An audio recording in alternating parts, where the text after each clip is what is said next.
നമ്മുടെ ഇന്റീരിയേഴ്സിന് കുറച്ച് premium look and feel കിട്ടണം എന്ന് ഉദ്ദേശിച്ചിട്ട് നമ്മൾ കുറെ ഗോൾഡൻ എലമെന്റ്സും മാർബിൾ ഫിനിഷസ് ഒക്കെ കൊടുത്താൽ അതുകൊണ്ട് മാത്രം നമുക്കൊരു പ്രീമിയം ലുക്ക് കിട്ടും. ഈ ഫിനിഷസ് മാത്രം കൊടുത്തുകൊണ്ട് കാര്യമില്ല, നമ്മൾ കുറച്ച് കാര്യങ്ങൾ കൂടി ശ്രദ്ധിക്കണം.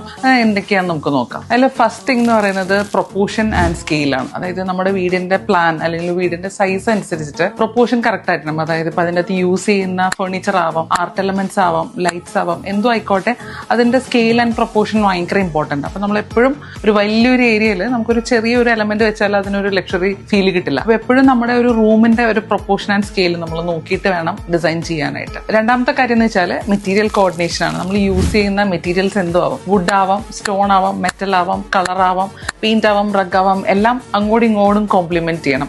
എന്നാൽ മാത്രമേ നമുക്കൊരു ഗുഡ് ഡിസൈൻ കൊടുക്കാൻ പറ്റുള്ളൂ. മൂന്നാമത്തെ കാര്യം എന്ന് വെച്ച് കഴിഞ്ഞാൽ ഗുഡ് ലൈറ്റിംഗ് ആണ്. നമ്മൾ എന്തൊക്കെ ചെയ്താലും അതിന് പ്രോപ്പറായിട്ട് രജിസ്റ്റർ ചെയ്യാനായിട്ട് നല്ലൊരു ലൈറ്റിംഗ് സിസ്റ്റം അവിടെ കൊടുക്കണം. ലെയേർഡ് ലൈറ്റിംഗ്സ് കൊടുക്കണം. പ്രോപ്പർ ലൈറ്റിംഗ് ഉണ്ടെങ്കിൽ മാത്രമേ എന്ത് ചെയ്താലും രജിസ്റ്റർ ആവുള്ളൂ. അടുത്തൊരു കാര്യം എന്ന് വെച്ച് കഴിഞ്ഞാൽ ക്ലീൻ ഡീറ്റെയിലിംഗ് ആണ്. ഇതിന്റെ ഡീറ്റെയിലിംഗ് കറക്റ്റ് ആയിരിക്കണം. ഗുഡ് ജംഗ്ഷൻസ് വേണം, മിനിമം ഗ്യാപ്സ് വേണം, കൺസീൽഡ് ആയിട്ട് പോകേണ്ടതെല്ലാം കൺസീൽഡ് ആയിട്ട് പോകണം, ഗുഡ് വർക്ക്മാൻഷിപ്പ് പോകണം. ഇങ്ങനത്തെ കാര്യങ്ങളെല്ലാം നമ്മളൊരു പ്രീമിയം ഡിസൈനിൽ വളരെ അധികം ശ്രദ്ധിക്കേണ്ടതാണ്. വേറൊരു കാര്യം മിസ്സാവരുത്, കസ്റ്റമൈസേഷൻ. നമുക്ക് നമ്മുടെ വീടിന് വേണ്ടിയിട്ട് കറക്റ്റ് കസ്റ്റമൈസ് ചെയ്യുന്ന ഫർണിച്ചർ ആവാം, ആർട്ട് വർക്ക് ആവാം, വന്നാൽ മാത്രമേ ഒരു യുണീക്നെസ് കിട്ടുള്ളൂ. It's about making every detail feel international.